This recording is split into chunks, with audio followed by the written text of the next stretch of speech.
학개서 말씀, 지금까지 만 8년 동안 성경 66권을 4번 이상을 강해를 한 것 같습니다. 오늘 학개서 시작을 합니다. 학개서의 말씀의 핵심은 여호와의 성전을 건축하라는 메시지입니다. 말씀의 본질로 돌아가서 이 학개서의 말씀을 같이 살펴보고자 합니다. 학개를 통하여서 여호와의 말씀이 임합니다. 그것이 1장의 내용이지요. 하나님께서 말씀합니다. 백성들이 말한다. 아직 여호와의 성전을 건축할 때가 시기가 이르지 아니하였다라고.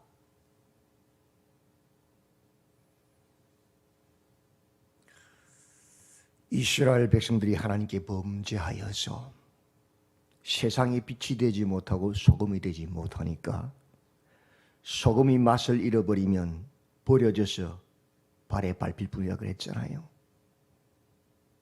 하나님께서 그 이스라엘의 성전을 불태워버리시고 백성들을 도륙하시고 그들을 바벨론의 포로로 잡혀가게 하셔서 발에 밟히게 하십니다.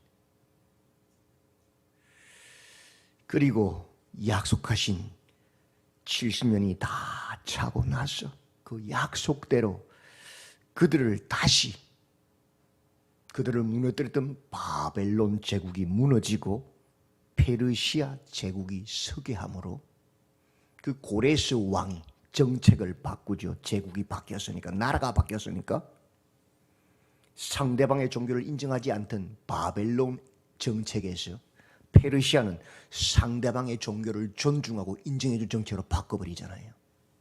보통 정권이 바뀌면 정책도 반대로 바뀌죠. 그래서 고레스 원년에 백성들을 돌려보냅니다. 너희 이스라엘 포로들 중에 예루살렘으로 돌아가서 너희 나라로 돌아가서 여호와의 성전을 세워라. 예배드릴 자는 데려가라. 그 성전을 짓는 재료들을 내가 공급하겠다. 주변 나라에 서찰을 써서 조세를 써서 그 재료들을 공급하게 하겠다. 돌려보냅니다. 근데 많은 사람이 돌아가지 않았어요. 미안하지만 이스라엘이 출애굽할 때 장정망 60만 했잖아요. 그죠? 근데 1차 포로 기간에 예루살렘으로 돌아간 사람들은 10만이 되지 않습니다. 전체 숫자가. 아니 와서 보니까 뭔가 하나님 나라를 세우겠다고 와서 헌신하고 왔는데 와서 보니까 휑한 황무지, 성은 다 불태워지고 무너지고 돌무더기, 황무지. 성전을 지으려고 했는데 쉬워요? 어려워요? 야, 먹고 사는 게 바쁜데 지금 농사지을 논도 하나 밭도 하나 없는데 그 돌들을 다 주워내고 흙을 모아서 겨우 밭씨를 뿌릴까 말까 하는데 어느새 성전을 짓느냐? 주변의 나라들이 와서 약탈을 합니다. 또 방해를 합니다. 왜? 기존에 있던 혼혈 정책, 바벨론 혼혈 정책을 취했거든요. 그 지역을 점령하면 그 지역 주민들을 잡아가서 다른 곳에다 갖다 놓고 그곳에는 다른 이방인들을 보내서 잡족을 만들어 버렸어요. 그래야 다시 반란을 못할 거 아닙니까? 거기에 남아있던 혼혈 그 민족들이 야, 이스라엘인들이 돌아와서 다시 나라를 세우면 우리는 어떻게 되냐? 우리 기득권은 사라지지 않느냐? 또 방해합니다. 그래서 공사가 중단되어 버립니다. 고레스 왕이 죽고 감비스에서 2세가 왕이 됐을 때부터 공사가 중단돼서 16년간 멈춰버립니다. 그러면서 백성들이 정도하는 말이 뭡니까? 여호와의 성전을 건축할 시기가 이르지 아니하였다 라고 정당하는 겁니다. 아직 때가 아니다. 먹고 살기 바쁘다는 거예요. 하나님께서 10절부터 11절에 보응하십니다. 백성들에게 재난을 주십니다. 하늘의 이슬과 땅의 산물이 그치게 하십니다. 한재가 땅의 모든 소산과 손으로 수고하는 그들의 모든 일에 임하게 하십니다. 성전 짓는 것보다 밭을 일구고 씨를 뿌리고 농사를 지으면 좀 배가 부를 줄 알았는데 다 허사가 되는 겁니다.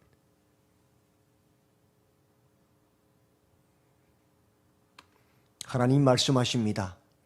이 전이 황폐하였거늘 너희가 이때에 판벽한 집에 거주하는 것이 옳으냐? 판벽한 집이란 뭐냐? 오늘날로 말하면 원목집입니다. 좋은 나무들을 잘라서 벽에 쫙 발라서 아주 멋있게 그렇게 웰빙으로 지은 집들을 말합니다.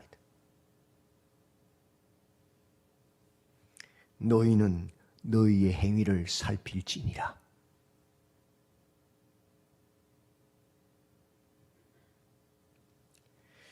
내 집은 황폐하였으되 너희는 각각 자기의 집을 짓기 위하여 빨랐음이라. 우선순위가 뭐냐고 묻는 거예요.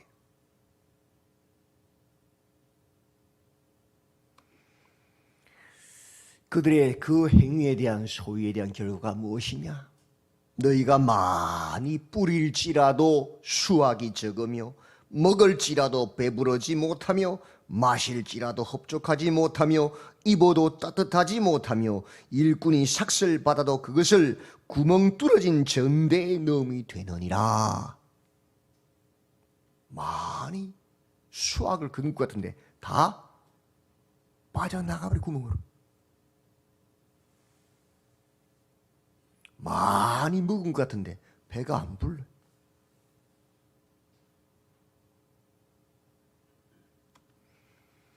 너희가 많은 것을 바랐으나 도리어 적었고 너희가 그것을 집으로 가져갔으나 내가 훅 하고 불어버렸느니라.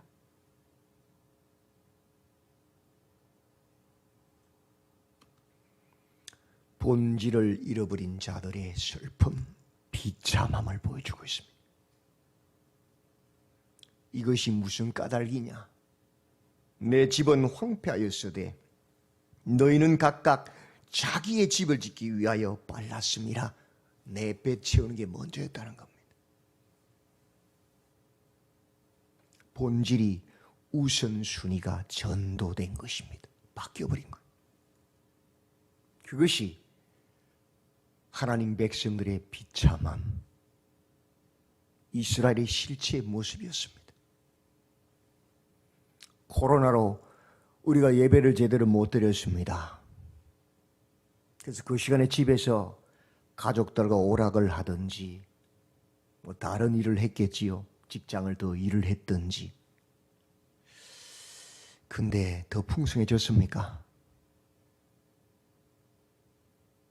더 기쁨이 충만해졌습니까? 허하지요. 더 가난해지지요. 왜냐? 우리는 그런 것들로 배부르고 그런 것들로 행복해질 수 있는 사람이 아니기 때문입니다. 우리는 하나님과의 관계를 잃어버리면 다 끝난 사람들입니다. 그걸 알아야 되기 때문입니다.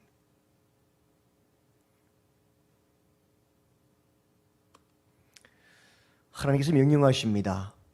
너희는 자기의 행위를 살필지니라. 성전을 건축하라. 본질로 돌아오라는 소리죠. 그리하면 내가 그것으로 말미암아 기뻐하고 또 영광을 얻으리라. 13절에 내가 너희와 함께하리라. 그리하면 하나님이 함께해야 우리가 기쁘고 배부른 것이지, 하나님이 함께 아니하시면 아무리 천금 만금을 쌓아놔도 가난해요. 불행해져요.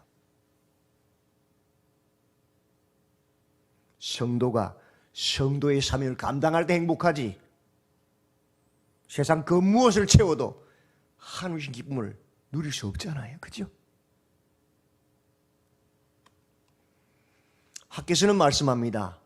여호와의 성전을 건축하라. 학개서만 말하지 않습니다. 포로 이후의 선지자들은 똑같이 말합니다.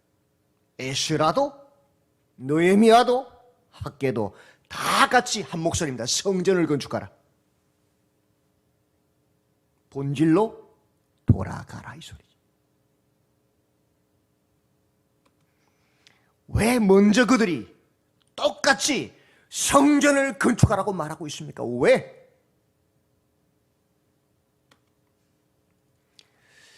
구약에서 성전이 파괴되고 성전이 건축되지 못한다는 의미는 무엇입니까? 하나님의 현년, 하나님의 집이 없어진 것입니다. 하나님께 나아갈 수 있는 곳이 사라진 것입니다. 이스라엘이 하나님의 통치를 받지 못한다는 의미입니다. 하나님과의 관계가 끊어진 것을 말합니다. 하나님이 없는 이스라엘이 상상 가능한 것입니까? 너희는 내 백성을 했는데 왕이 없어요. 그럼 그 백성 맞아요? 하나님을 만날 수 없는 이스라엘, 그게 하나님 백성 맞습니까? 상상도 할 수 없는 일 아닙니까? 신랑이 없는 신부가 존재할 수 있습니까? 신랑 없이 결혼식을 어떻게 해요? 가짜잖아요. 구약에서 성전은 하나님의 현현, 하나님의 임재, 하나님을 만나는 곳입니다. 하나님의 관계를 말하는 것입니다. 그런데 하나님과 관계 상관없어. 나만 등 따시고 배부르면 돼. 이건 뭐예요? 세상 사람이잖아요.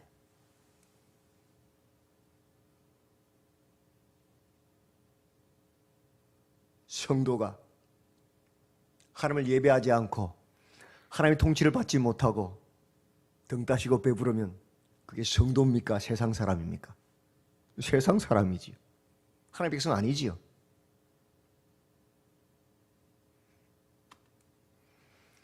우선순위, 건물이 아니고 하나님과의 관계를 말하는 겁니다. 그것을 눈으로 상징으로 보여주는 것이 성전이기 때문에 구약에는 그렇습니다. 오늘날 우리가 세워야 할 참 성전은 무엇입니까? 건물 지으라고 이 학개서가 있습니까? 그건 성전이 뭔지를 모르는 사람들이에요. 구약의 율법에 속해 있는 사람들이라는 소리예요. 물론 오늘날도 우리가 예배로 모일 수 있는 공간이 필요합니다. 분명한 사실입니다. 맞죠? 그러나 이 학개서의 참 신약의 의미는 그런 의미가 아닙니다. 예수님께서 십자가에 달려 죽으시고 나서 다시는 눈으로 보이는 성전을 성전이라 말하지 못하도록 그 성전을 강도의 속을 만들지 못하게 하려고 성전을 무너뜨려 버리셨어요. 하나님께서. 그리고 예수님의 십자가를 통해서 새로운 성전, 그 누구도 무너뜨릴 수 없는 새로운 성전을 만드셨어요. 그게 뭐예요? 성령의 전, 우리 몸이에요. 예수 믿는 사람들이 모인 교회 공동체를 성전이라 그래요. 다른 말로. 이 성전은 우리가 딱 믿음만 가지고 있으면 그 누구도 해할 수 없어요. 빼앗을 수 없어요.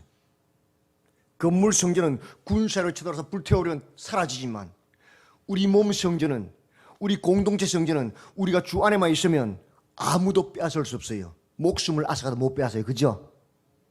영원한 성전을 예수님께서 만드셨어요. 그게 성전, 성령의 전이에요.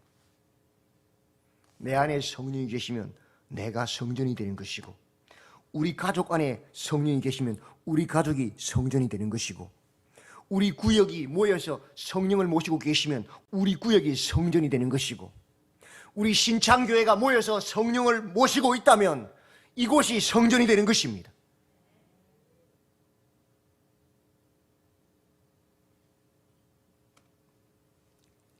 건물이 아니라 이 신약 시대에는 예수님이, 성령님이, 말씀이 통치하는 공동체, 가정, 제일 작은 교회, 부부, 교회 공동체,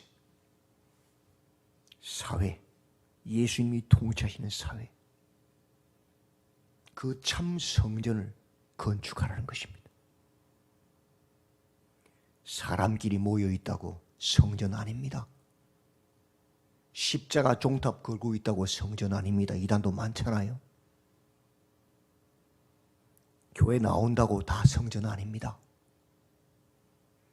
내 안에 성령께서 나를 통치하셔야 내가 성전이고 성도예요. 우리 교회 안에 사람이 다스리면 성전 아니에요. 하나님의 말씀이 성령이 통치해야 성전이에요.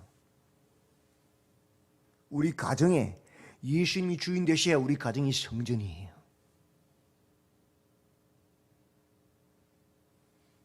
그 관계 회복하라는 소리예요. 학교에서는. 하나님이 통치하시는 내 몸을 만들고, 하나님이 통치하시는 우리 가정을 만들고, 하나님이 통치하시는 우리 교회를 만들라는 소리예요. 그게 먼저라는 거예요. 그게 안 되면 우리는 없는 거예요.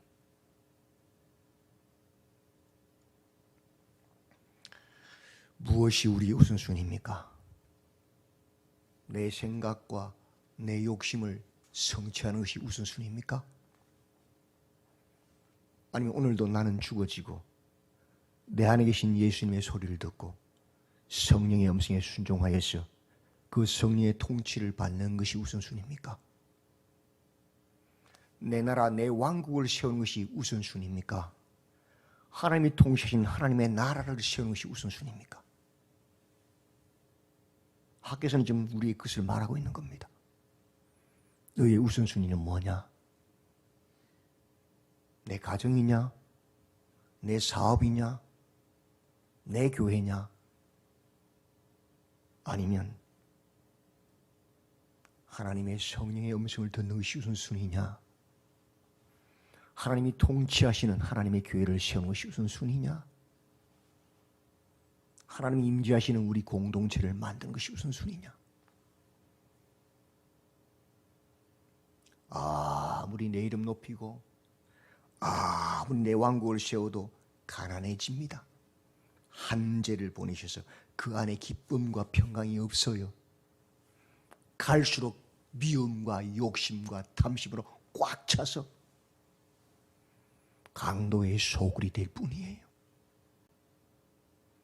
아무것도 없어도, 내 명예도 내 존재감이 아무도 없어도, 다 뺨질 것 같아도 내 안에 성령께서 나를 다스리시고 내가 그 성령의 통치 안에 있으면요, 세상 그 어떤 것도 부럽지 않아요.